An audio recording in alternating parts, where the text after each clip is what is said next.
అతను అవునండి నేను ఆ పార్టీ తరఫున పనిచేద్దాం అనుకుంటున్నాను, మన పార్టీని వదిలేద్దాం అనుకుంటున్నానంటే అప్పుడు తీసేయడం ఒక ఎత్తు. బట్ వీళ్ళంతట వీళ్ళే రాజీనామా చేశారు.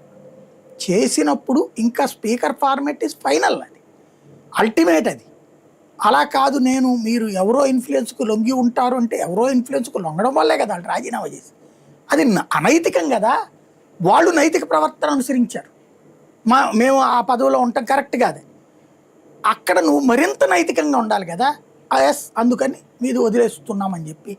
కానీ మనకి ఏ పార్టీ టికెట్ ఇచ్చిందో వాళ్ళకి లాయల్టీ ప్రదర్శించడం కోసం ఇప్పుడు అమలు చేయకుండా తిప్పి పంపడం. మళ్ళీ వాళ్ళు అప్పీల్కి వెళ్తే మళ్ళీ ఏ హైకోర్టు మీరు ఆయనే రాజీనామా చేస్తారు మీకేం బాధ అని ప్రశ్నిస్తే అప్పుడు తీస్తే ఈలోపు ఎన్నికల టైం అయిపోతుంది. యాక్చువల్గా ఏడాది ఎండింగ్ అనుకుంటా ఆ సీట్లు ఒక 20% మారిపోతాయి. దాదాపు 14 ఏమో పదవీ కాలం పూర్తవుతుంది, కొత్త వాళ్ళకి అవకాశం వస్తుంది. అట్లాగా దాంట్లో వీళ్ళలో ఎవరన్నా ఆ టైంకి అయిపోతుందన్న ఉద్దేశంతో చేశారా అంటే రెండో కోణమే కనబడుతుంది ఇక్కడ.